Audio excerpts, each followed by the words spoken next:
In this world, when the mana in the air reaches a critical level, a deep chasm called the Abyss manifests, opening a portal to the void, the world of demons. The deeper you venture, the more powerful the beasts you encounter become. One night in the protagonist's city, an abyss with a depth of 12 appeared severe enough for beasts known as lords to show up. At that moment, an experienced warrior prepared his old axe for battle after thinking he would never need to wield it again. He then instructed his grandson Noel to hide in an underground shelter while he would buy time until help from the capital arrived. Noel protested, pointing out that there was no way of knowing when reinforcements would come, meaning his grandfather would fight alone and put his life at risk. To calm the young man, the veteran reminded him that he was over death, the indomitable demon, and that he would protect his grandson, even if it cost him his life. With those words, the warrior set out for battle. In the city, the beasts wreaked havoc, devouring the population and setting fire to every home until Overdeath arrived and faced the creatures head-on. Their leader, a Lord-class beast, ordered the human to be killed, but the old man exuded confidence, proving he wouldn't be an easy target. Meanwhile, Noel cried in his corner alongside the household staff. Suddenly, an explosion caught everyone's attention. Hours later, when the battle had ended, Noel emerged from the shelter in search of his grandfather. The city was in ruins, bodies strewn everywhere, and among them lay Overdeath, gravely wounded. As Noel approached him, he heard his grandfather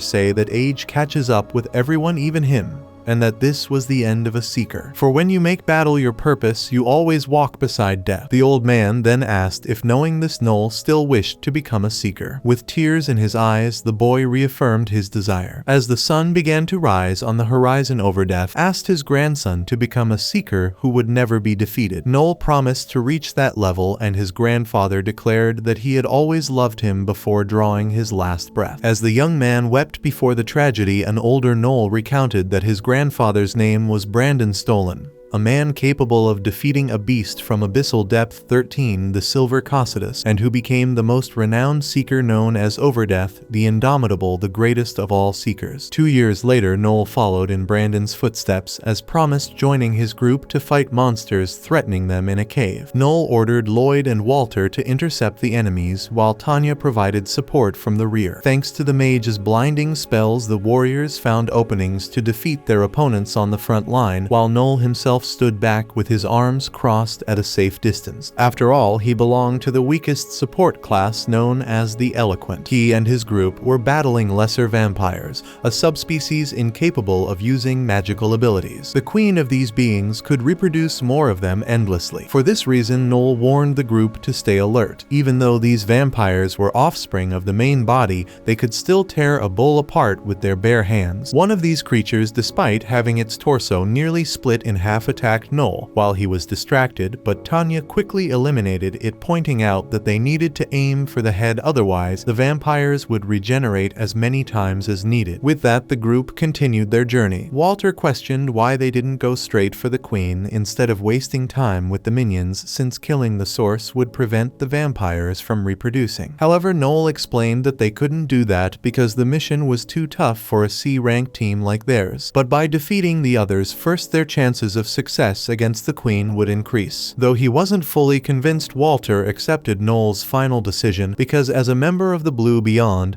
he believed that the team should function based on hierarchy. According to him, the only reason they were on a B-rank mission despite being C-rank was thanks to Noel's skills and charisma. Noel reflected that the Eloquent class was a specialized support class capable of summoning words with enhancement effects, boosting the group's abilities. However, their combat strength was the weakest there was. Relying on others for survival, the Eloquents were considered the most fragile class of all. After this reflection, to everyone's surprise, the vampire queen suddenly appeared, releasing a cloud of poisonous gas. Lloyd asked Tanya to provide support while he searched for Noel, but the vampire attacked the girl, knocking her down. Enraged, Walter swung his axe at the enemy but missed. In the midst of the smoke, Noel coughed uncontrollably, growing weaker by the second. Meanwhile, his companions couldn't stand up to the enemy without the eloquence buffs. Walter shouted, asking if this was how Noel planned to become an eloquent. These words of challenge took the boy's mind back to memories of his childhood, when his grandfather died before his eyes. With this image in his head, Noel refused to let anyone underestimate him. That feeling sparked a strange glow in his eyes, prompting him to act swiftly, pulling out a pistol and charging toward the vampire queen. Without delay, he invoked his eloquence technique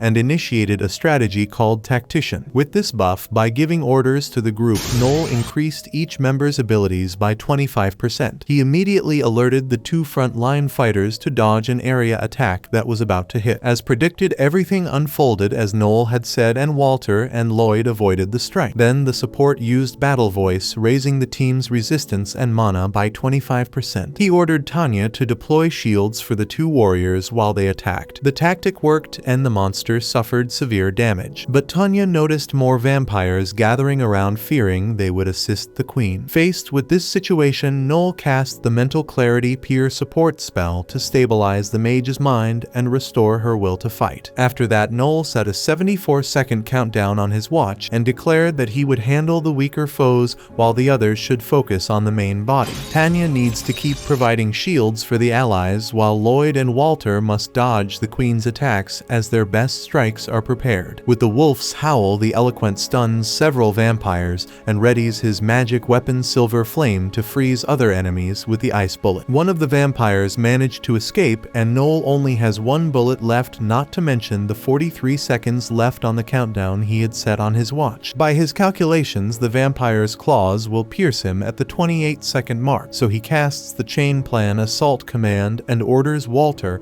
and Lloyd to activate their attack skills against the queen. Lloyd prepares his aura blade and Walter uses deadly drive. At that moment, the queen's head is struck, but as they celebrate, Tanya and the others see Noel narrowly avoiding being impaled by the vampire that attacked him. Internally, the eloquent muses that when the main body dies, its kind stop moving too. As the countdown reaches 0, the enemy leader's death is confirmed and the lesser vampire loses its mobility. So Noel is still intact and Blue Beyond's mission is complete. The group members berate the support for the recklessness of his strategy, but the boy cracks a smile, remembering when he used to cry to his grandfather for being in the weakest class of all. One day Brandon had said the boy was just like his mother, but unlike her, he had a talent for being a seeker just like his grandfather. Even though he was an eloquent, Brandon promised to train his grandson until he became the greatest seeker of all. Finally, Brandon asked for the boy's trust. On the way out of the dungeon, Noel looks up at the sky and says he trusts his grandfather and that he will become the greatest, even surpassing Overdeath despite being in the weakest class. Later, the group arrives in Atri, the imperial capital of the Velnant Empire, a city that thrived thanks to magic engineering, though Velnant's lands are more vulnerable to the abyss than others. But it was the scientific collection and use of beasts' items that provided the material necessary for the empire to become what it is today, making this the kingdom's main trade activity. Here, seekers are admired by the entire population for their fight against the abyss creatures. Noel became a seeker at 15 and moved to Atri in search of companions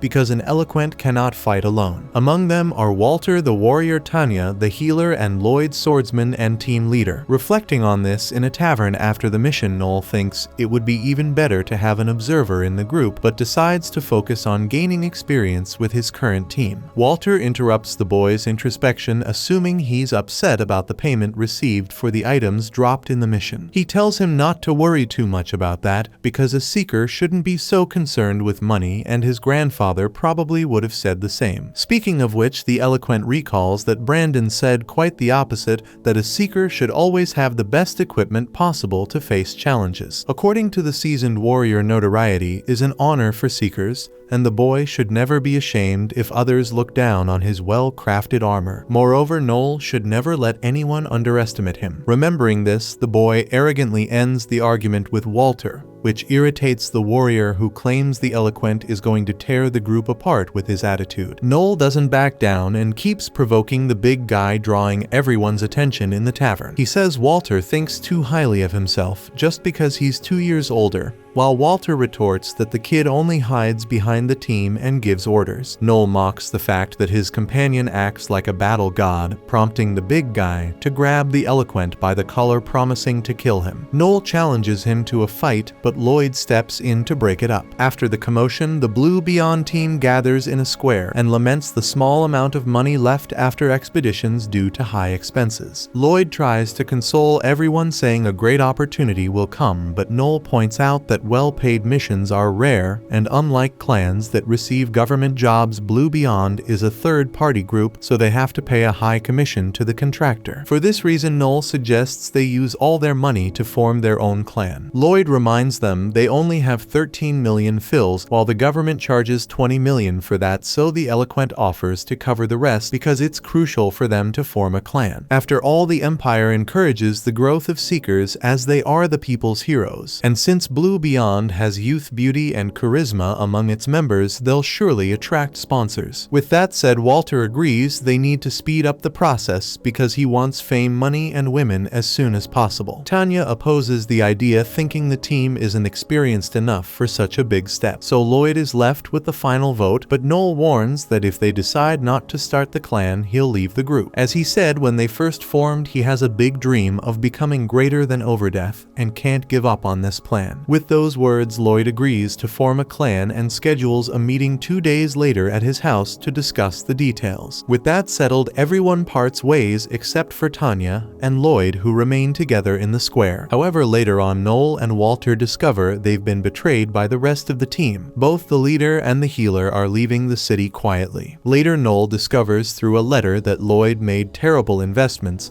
and got into debt, which is why he took all the group's money to pay what he owed and fled the city before everything came to light. After reading this, the eloquent bursts into laughter without any restraint, leaving Walter furious at his partner's carefree behavior. Noel explains that he couldn't help but laugh upon learning about the humiliating downfall of the great Lloyd. Then he asks Walter where he got the letter. The big guy explains that he found it in the former leader's lodgings, because he heard about a good job at the tavern earlier that morning and went to notify the two runaways before anyone else could. But when he arrived, the room was empty, and the lodging owner handed him the letter. According to the owner, Lloyd left the previous night around 8 p.m. Knowing this, Noel concludes that they fled just before Atri's gates closed for the night. Considering it's now 9:30, it's been 12 hours since their escape. Noel's plan is to check the records of the two's departure and find out which gate they used. Most likely, Lloyd and Tanya didn't rent a horse to avoid leaving tracks, so Noel and Walter could catch up to them if they did. Regardless, all the big guy wants is to give their ex-boss a beating. It'd be one of those soul-satisfying beatdowns. Once the man finishes speaking, Noel gets real, explaining that this is a definitive betrayal, meaning that if they find the fugitives, they'll fight back, and it'll probably be a fight to the death. Both Lloyd and Tanya are formidable opponents, so it wouldn't be smart to think this is an easy win, especially because there's emotional attachment between the four members. To make matters worse, even if they win this dispute, Noel and Walter won't be able to recover the money, which is exactly why the other two fled, pretending it was a romantic escape. With that said, Noel assures that he'll pay them back 100-fold for what they've done. Afterward, the duo heads to the Orcs Club. As soon as they enter the establishment, Noel announces to all the Seekers that their former companions from the Blue Beyond, Lloyd and Tanya, have fled the city with the group's money. Anyone who captures them alive will receive a reward of 2 million fill. Walter questions why the eloquent is doing this, and Noel explains that it's much easier to have a bunch of people roaming the area looking for the runaways. Soon, a member of the Lightning Bite group volunteers to go after the fugitives, asks the boy, offering the reward for the details, and sets off with the rest of his team. Following their lead, other tavern goers also express interest in the job. After several leave to begin the search, a man shows up saying he knows where Lloyd and Tanya went, but doesn't want to give the information for free. Imagining that this older man's group probably isn't capable of going toe-to-toe with his former colleagues,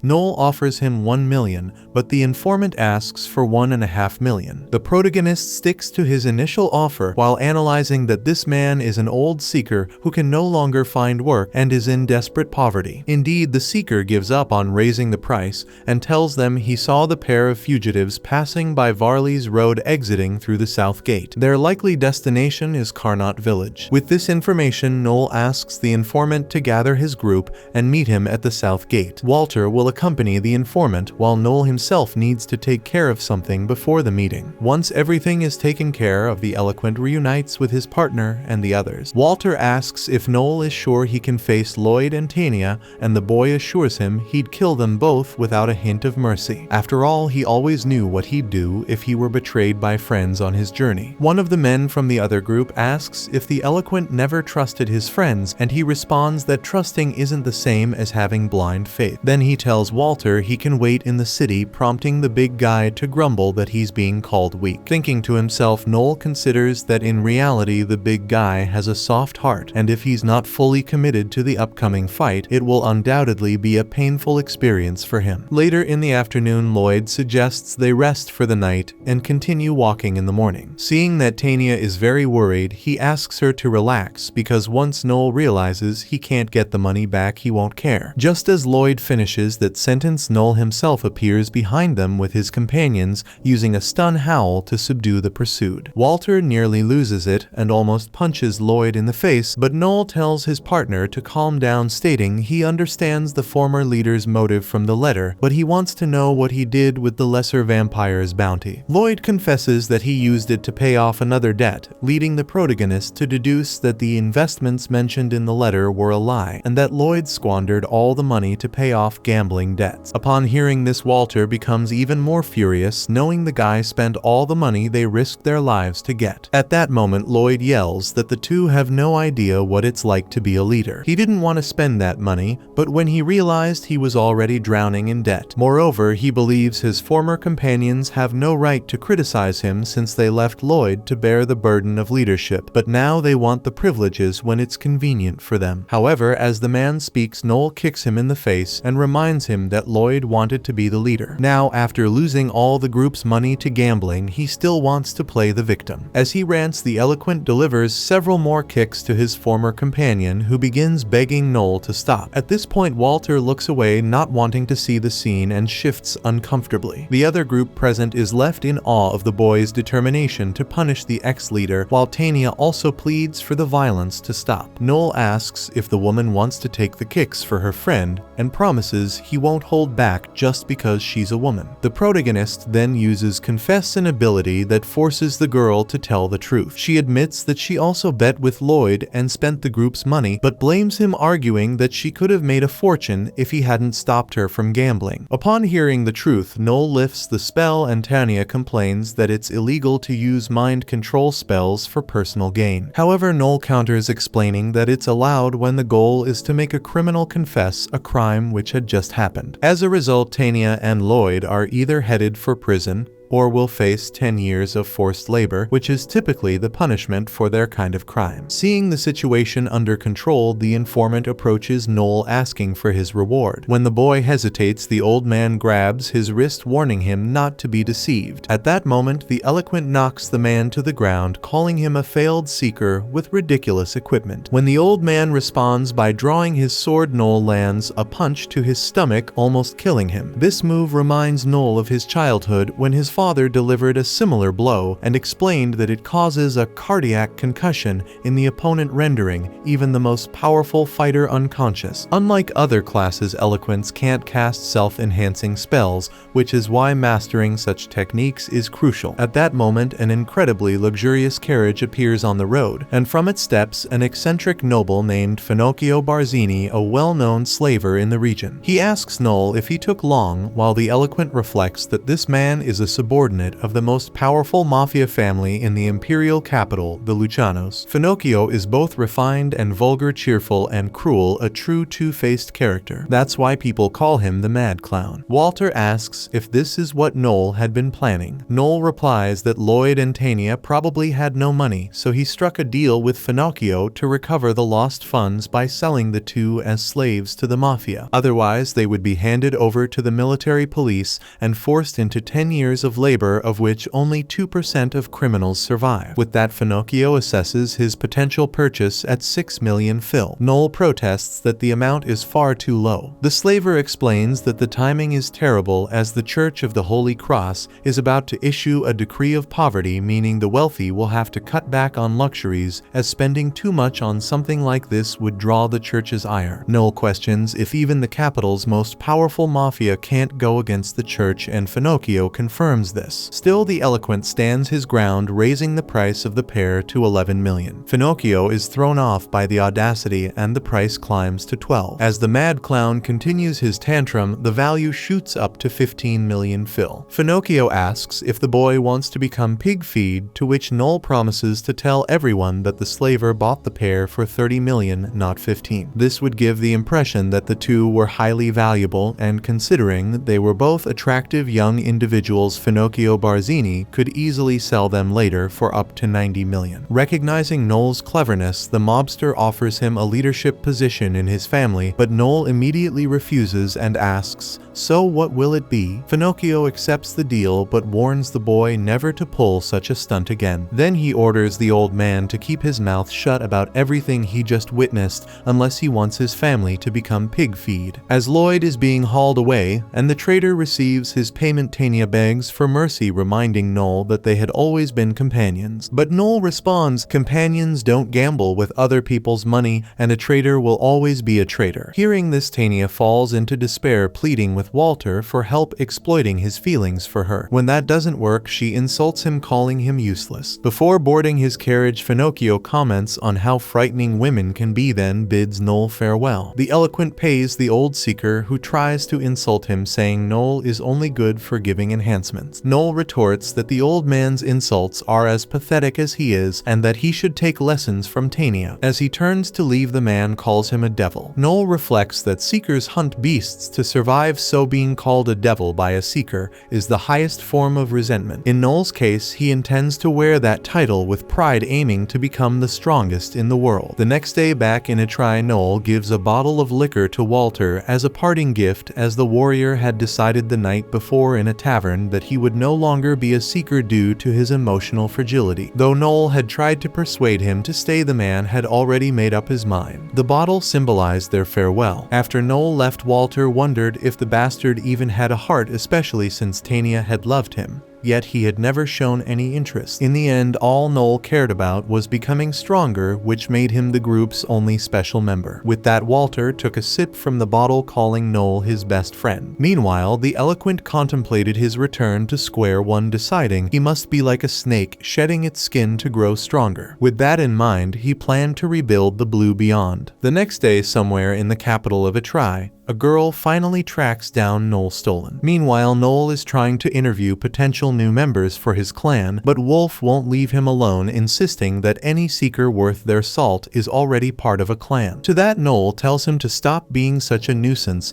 but Wolf is convinced he knows the best path for the eloquent one, so he invites the protagonist to join his group, the Lightning Bite. That said, Noel reflects that this group, besides the swordsman and leader Wolf, also has an elven archer named Lisha, along with other very talented members. Even among rank C groups, they are one of the most promising newcomers. Wolf adds that Noel would make more money by joining him than by trying to recruit new members. Speaking of members, Lisha asks her boss to stop bothering the eloquent, throwing in his face that it's probably because of this kind of persistence that the florist turned him down earlier. Wolf complains that she's revealing personal details for no reason, but eventually Noel accepts the proposal on one condition: he must become the leader of Lightning Bite. Without hesitation, the rest of the group makes it clear they agree with this idea, but the current leader is completely against it. After all, he was the one who founded the clan. Suddenly, a female figure approaches the protagonist at the tavern, and Noel is impressed that she managed to get so close without being noticed, especially since Lisha is a specialist in observation. Her name is Elma,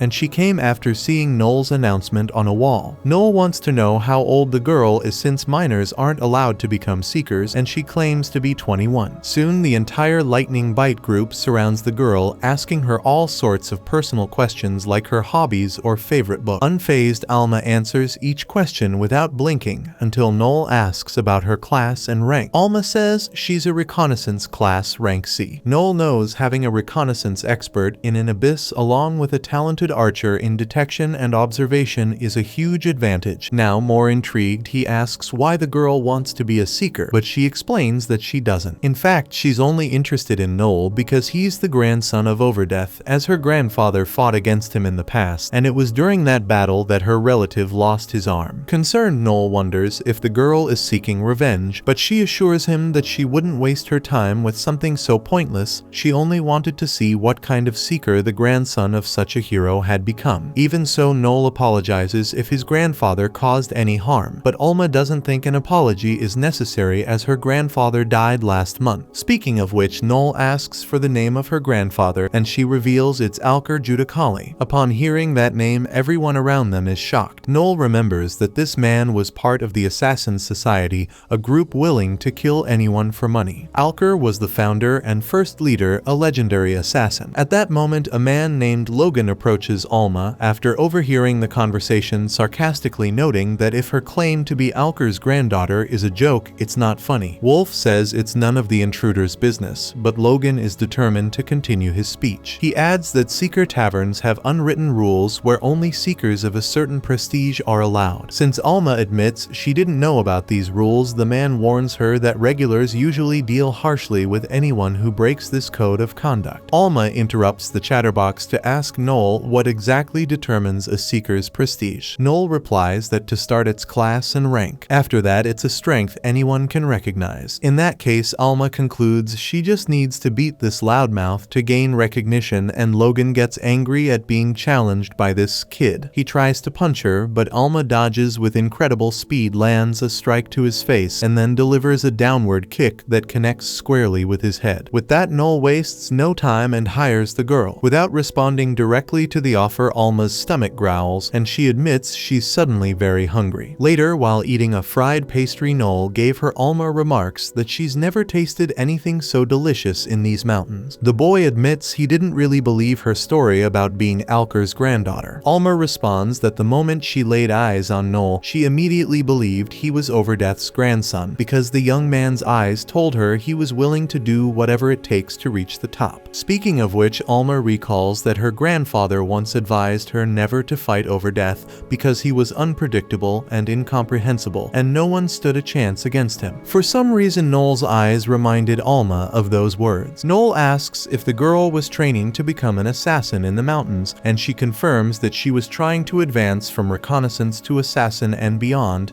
even though she hasn't officially reached rank B yet, though she has met the requirements. Given that Noel doesn't understand why she didn't join the Assassin Society, since it should be easy with her skill set. Alma admits that was the plan until the day she was pitted against another assassin during training. In this simulated duel, her opponent showed some potential, but Alma didn't find it too difficult to dodge every attack and counter, effectively eventually subduing him and pointing a dagger at his chest. Desperate, the man reminded her that it was just a test. Alma then recalled a lesson from her grandfather: the strongest survive, and the weak offer their lives to the god of hell. The man argued that those beliefs were from the past, before the new leader of the organization, as those sinister traditions no longer existed. Still, none of that mattered to Alma. She was taught differently. Just as she raised her dagger to finish him off, she was stopped by a man named Simon Gregory, the current leader of the organization. Because of that incident, Alma was expelled and could never rejoin the society, as she embodied an outdated behavior that was no longer desired. This organization has changed a lot, to the point where it's on the verge of becoming a state institution, shifting its focus from executions to espionage, since the new leader believes that will secure the future of the society. Noel feels anxious about being targeted for knowing this story, but Alma reassures him that she'll protect the boy, referring to herself as his older sister. Later, as they walk together through the forest, Noel asks what Alma knows about support classes and enhancements. She explains that they are weak on their own, but provide support capable of turning the tide of battle. Regarding this, Noel points out that buffs have a wide range of effects. For instance, there's the Eloquence Assault Command ability. While it can end a fight in the blink of an eye. If used incorrectly, it could lead your own group to death. That's why the one providing the enhancement must analyze the entire battle before acting, and the commands should always aim to get the best out of each companion on the battlefield. Another important detail is that eloquents can't enhance themselves, which is why they can't manage on their own. Alma comments that Noel is capable of that, to which he responds that if he weren't, he'd have died long ago. Upon reaching their destination, Noel asks Alma to catch a monster for him. After all, the flora and fauna had mutated due to the abyss, and although they're not as dangerous as wild beasts, they shouldn't be underestimated. Today, Alma is after a killer rabbit, a horned iron rabbit monster, after receiving a buff from the eloquent. She thinks she doesn't need help, so Noel explains that Alma must have the Excel ability, being a recon class, a technique that allows her to accumulate speed until it reaches 5 times her normal pace. However, it took her a long time to adjust her body to this type of ability, or else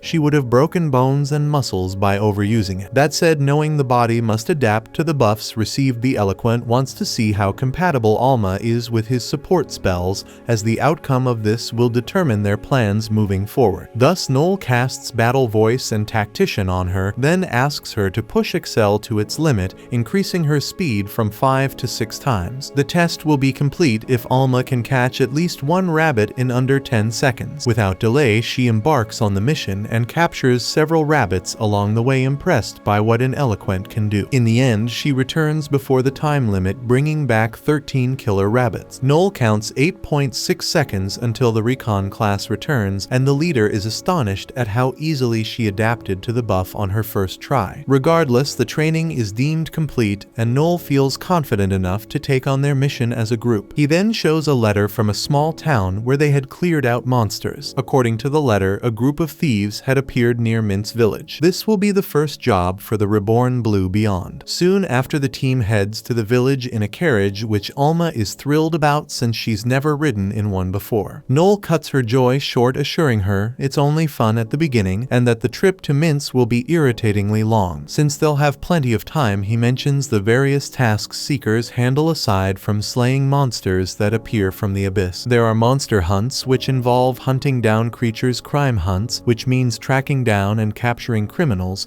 as well as treasure hunts, and finally mythic hunts, which involve exploring unknown territories. Problems with criminals like the one Blue Beyond is about to deal with are typically the responsibility of the local lord, but they can be too slow to act and villages might be destroyed before help arrives. In those cases, lords can request assistance from seekers. This particular contract comes from a poor farming village, so they likely won't get a reward, but this mission will be a test. Hearing this, Alma gets excited about defeating the bad guys threatening the innocent villagers, and Noel feels grateful for her enthusiasm, as it reminds him of a similar moment with his former group. At one point during the journey, the group stops in Eudora for the night, and Alma complains about how stiff she feels. Tomorrow morning, they'll swap carriages and continue to Mint's. The first order of business is to find lodging, but it proves to be the toughest challenge of the adventure so far, as every place they go to has no available rooms. After much effort, they finally secure a room, and Noel lets Alma have the bed while he sleeps on the floor. Alma asks why they can't sleep together, a question that flusters the boy, prompting him to stick to his decision. When he steps out of the bath without a shirt, his companion remarks that it takes a lot of hard work to achieve a body like his, but no matter how much Noel pushes himself, he'll never compare to frontline fighters because hard work doesn't surpass talent. If Noel were a warrior like Overdeath, he might become the ultimate seeker, but that's not the case. Hearing each word, Noel asks her to close her eyes and without warning touches her forehead. As he lies down to sleep, he reflects on Alma's words, acknowledging that he knows all too well what she meant, as in his childhood, he ended up with the weakest class and needed his grandfather's training just to become remotely strong. And speaking of the girl, Noel suddenly wakes up after almost being suffocated by her as she was dreaming about cakes. Frustrated, he silently hopes she'll suffocate in them. The next day, the mayor welcomes the Blue Beyond group after a year without seeing them, but he's surprised when he realizes only 2 people are standing in front of him. Noel explains that the other 3 members retired, and now it's just him and Alma. Still, the mayor has nothing to worry about because the pair will deal with these thieves today, according to the new team leader. Inside the house, the mayor's wife serves tea to the visitors until Noel notices a young girl hiding weeping when she realizes she's been seen. The mayor explains that her name is Chelsea, that she's going through a tough phase and was excited to reunite with Blue Beyond. Noel remarks that she must be disappointed since their handsome leader isn't here anymore. But in truth, the girl admires Noel more than Lloyd, though no one knows that. Next, the protagonist reviews the mission details. The letter the mayor sent mentioned a group of 20 thieves who had already attacked a nearby village and caused some casualties. Besides robbing houses, they also kidnapped the women. Noel wants to know if the bandits' hideout has been found, and the village leader says it's in a rocky clearing in the eastern forest. Regarding payment, Noel says he needs 2 zizenzfi up front and 3 zizenzins after completing the mission. To his surprise, the mayor quickly pays the initial amount, which startles Noel, who thought the man would try to bargain. Looking at the bag of money, the boy had the impression that the community leader struggled to gather such a sum. Regardless, Noel announces that the mission will be done and awaits the rest of the payment. Far from the mayor's house, Alma comments that the bald pervert was staring at her right in front of his wife and daughter. Suddenly, the mayor's daughter runs up to them, asking if he'll really defeat the bandits. With a friendly smile, Noel Stolen assures her that he'll put an end to this nightmare soon. Excited, the girl says she's rooting for him and shows the bamboo dragonfly she's holding. Noel remembers teaching her how to make it when he was there, and the girl adds that the ones she makes now fly higher than the other kids, and that she keeps the dragonfly Noel gave her as a treasure. Embarrassed, she runs off, saying she hopes for his safe return. After this exchange, Alma comments that Stolen has a cute face, but is a scoundrel for having that girl wrapped around his finger. Not in the mood for this, Noel tells Alma to shut up, and they continue on their way. By nightfall, they arrive at the bandits' hideout and realize there are far more than 20 of them, possibly double what the mayor had mentioned. Observing closely, Noel thinks he's figured out who their leader is and recalls seeing him somewhere before. Soon he recognizes him as Razor the Fat, a wanted man with a 2 million Phil bounty, a B-rank bandit specializing in reconnaissance. With that, Noel asks if Alma can take this guy down, and she replies that in a one-on-one fight it'd be a breeze, but the problem will be if the others surround her. On that note, Noel assures her that he'll handle the rest, though Alma didn't know how he would since she had the ability to conceal her presence while he did not. However, Noel had already thought of that and reveals his plan to his teammate. Alma quickly infiltrates the enemy camp using her stealth ability. With the link technique, which allows for shared thoughts, Noel gets updates from her as she moves through the camp. Shortly after, she reaches the leader's tent and waits for the signal to attack. Noel then unleashes the stun howl, paralyzing all the bandits in the vicinity. He orders Alma to take down Razor the Fat. She uses a quick attack, piercing through the tent and driving her dagger through the leader's torso. With the boss confirmed dead, the next order is to keep the enemies busy until Noel arrives. One by one, the henchmen fall to Alma's blade, and watching this, Noel notes that she seems to take a strange pleasure in it, something that could become a problem in the future. As Alma counts each man she kills, Stolen arrives and announces that he's joining the fight with a flash grenade. True to his word, he blinds the opponents with the grenade and then fires off some flame bullets, setting off a large fire that spreads quickly, engulfing the bandits. Some time later, the mayor once again greets Blue Beyond with joy, asking if the bandits were killed. Noel Stolen confirms that he killed them all and shows the group's leader. He asks if the mayor wants to see inside, but the mayor declines for now. Regardless, the eloquent one requests the rest of his payment, and the community leader invites the duo to dine first, saying his wife and daughter have prepared a feast for them. Inside, Chelsea mentions that she'd like to be an incredible seeker like Noel and wonders if she's capable of it. Stolen replies that any adult is capable and that she should enroll in the training school in Atral, a government-run institution with a 2-year course for frontliners and a 1-year course for those working behind the scenes. However, the government doesn't cover living expenses, so she'd have to manage that herself. Speaking of which, Noel suggests that she could gain experience as a support, though it's not a common path. Supports essentially handle tasks for seekers and get the chance to observe professionals up close. Enthralled, Chelsea asks if she could join Blue Beyond once she becomes a strong seeker, and Noel replies that if she indeed becomes skilled and he's still an inspiration to her, then without a doubt they'll fight together. Then the mayor and his wife bring out a bottle of wine worth 1,000 fil to celebrate the occasion, something the man had saved for a special event like this. As he picks up his glass, Noel assumes it must be a wine of exceptional quality based on its color and aroma, but he insists he can't take the first sip of such an exquisite wine. He urges the host to do the honors and lead the celebration. Upon hearing this, the mayor's expression turns suspicious, and he starts to fumble his words, so Stolen cuts straight to the point and asks the man to take a sip of the wine he poisoned. At that moment, the mayor is shocked and asks why he would do such a thing. Noel calmly responds that the old man wouldn't have to pay Blue Beyond if its members died, plus he could steal their money and equipment. The mayor grows even more agitated and demands to know what grounds there are for these accusations. Noel presents 3 reasons. First, a man who lies about the number of bandits to lower the reward wouldn't open a bottle worth 1,000 fil out of generosity. Second, this wine is cheap and Noel can tell by the smell that it's starting to spoil, which means it's been opened for a while, unlike the story the man told about saving it for this moment. Lastly, Noel sensed the mayor's bloodlust as soon as he started talking about the wine. Alma questions how the man thought he could fool the two of them with such a ridiculous act, especially considering the trick wouldn't even work since the recon class builds up poison tolerance. After hearing these accusations, the host loses his composure, emphasizing that no one has any proof against him. Once again, Noel urges him to take the first sip of the wine if there's nothing wrong. However, the man knocks over the glass and screams for the guests to leave the village. At that point, Noel uses his confess magic to force the man to reveal the whole truth. He admits to poisoning the wine to kill Blue Beyond after the bandits were dealt with and to steal the group's valuables and gear. Upon hearing this, Chelsea is in shock, asking if her father really intended to kill Noel and her. But before any response, Stolen strikes the host, hitting him in the right eye. Afterward, he makes it clear that he won't stop there, while the mayor begs for forgiveness and promises to pay the 3,000 he owes. Yet Noel responds that if the mayor wants to live, he'll have to give every last coin he owns. When the man claims he has debts to pay, Noel looms over him like a snake, drawing closer to his left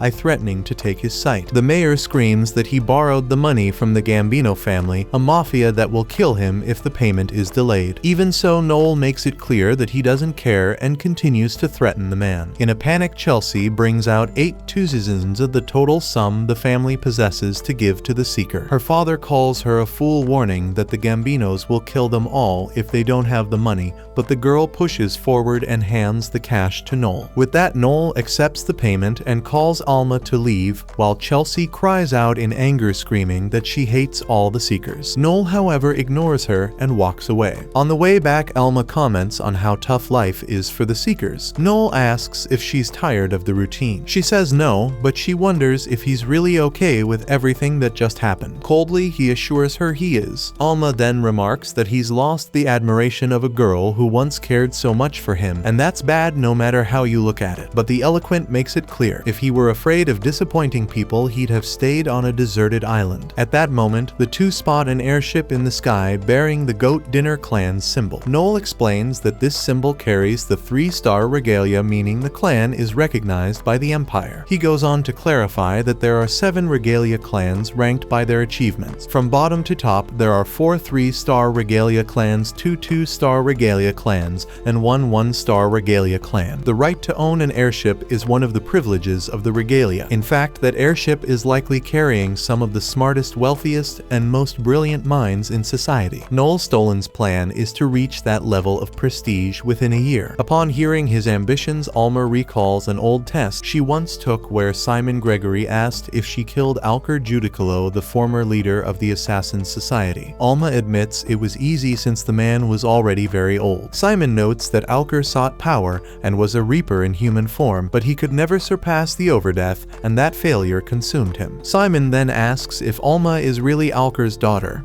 and she reveals that she was born from a woman he kidnapped from a village. Alker never wanted children, he wanted someone to be just like him. By creating in Alma an invincible version of himself, he believed he could erase his defeat to the Overdeath. Because of this delusion, all of Alma's siblings died except her. Despite the supposed success of his pupil on this insane journey, Simon tells her that she has no place in the Assassin's Society anymore because it's no longer as violent as it used to be. At that moment, Alma is devastated, realizing she wasted 21 years training to become something that no longer mattered. As a consolation, Simon reveals that the Overdeath's grandson has become an eloquent seeker in the capital, which is the weakest of all classes. His name is Noel Stolen. After recalling that moment, Alma Judicali embraces her teammate, vowing that she'll always fight by his side. If you're enjoying this journey, don't forget to hit that like button. Your support helps motivate me to keep bringing you each episode. Subscribe and turn on notifications so you never miss an update.